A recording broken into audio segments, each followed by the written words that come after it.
BJP has formed its first ever government in West Bengal after a historic election win. The Trinamool Congress has been thrown out of power after 15 years.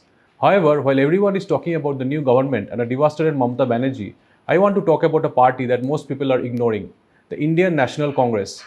The Congress once ruled Bengal with full authority from 1947 to 1967, straight 20 years, then again from 1972 to 1977. Bengal was once a Congress territory. Then the left came, then Mamata came, and the Congress slowly disappeared. Year after year, the election after election, they kept losing ground in the state. In 2011, Congress and TMC were allies. They fought together and won together in a historic election. But it didn't last. By 2012, they had split. Since then, the Congress has refused to go back to Mamata. In 2016 and 2021, they sided with the left. In 2026, they went completely alone. No alliance, no support, just the Congress. The 2026 scenario wouldn't make Congress sad entirely. The TMC's collapse actually helped the grand old party, especially in central Bengal, especially in Murshidabad. The Congress won 2 seats in this election,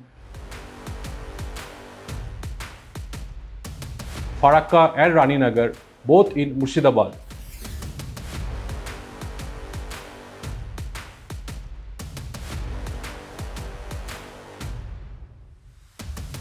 That district has always been a Congress territory.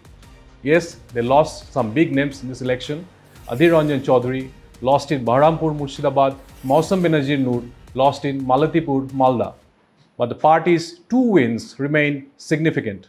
In Farakka, Motab Sheikh won for the Congress. It was special since his name was deleted from the voter rolls during the SIR process.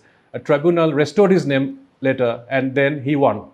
The Congress got 2.97% of the total votes in 2026. In 2021, it was 3.1%. In 2021, they had 0 seats. In 2024 Lok Sabha elections, they won 1 seat, vote share 4.7%. So, same vote share like 2021, but better results in 2026. That tells you something about where their votes are concentrated. Their support is not spread thin, it is deep in specific pockets. When the TMC collapsed, votes scattered in different directions. Some went to the BJP, some to the left, some went to the AJUP, and some went to the Congress.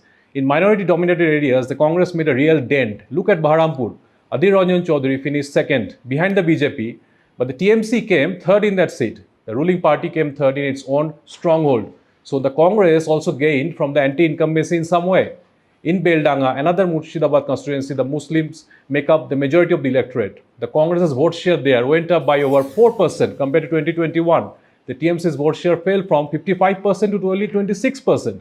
Even the AJUP got more than 20%. The BJP won that seat by more than 31%. In Bengal, Mamata had overshadowed everybody else. She has been the face of the state against the BJP.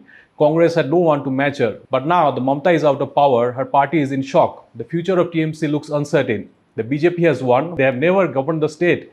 New CM Shubhendu Adhikari still has to prove himself as an administrator. That is where the Congress could see a window. A BJP that is new to power is easier to challenge than a Mamata at her peak. If the Congress plays this right, if they build on Murshidabad and Malda, consolidate the minority trust and find a face for Bengal, they could stage a real revival over the next 5 years. 2 seats, less than 3% of votes, on paper that sounds like nothing. But context matters for the Congress. It has been nearly dead in Bengal for decades. This is the first sign of life.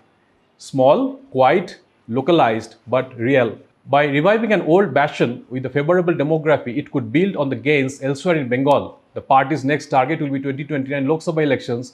The minority votes might start floating back to it. Who knows? The BJP has the headlines today. The TMC is in deep mourning, but quietly in Murshidabad, the Congress is taking notes. And they might just be back.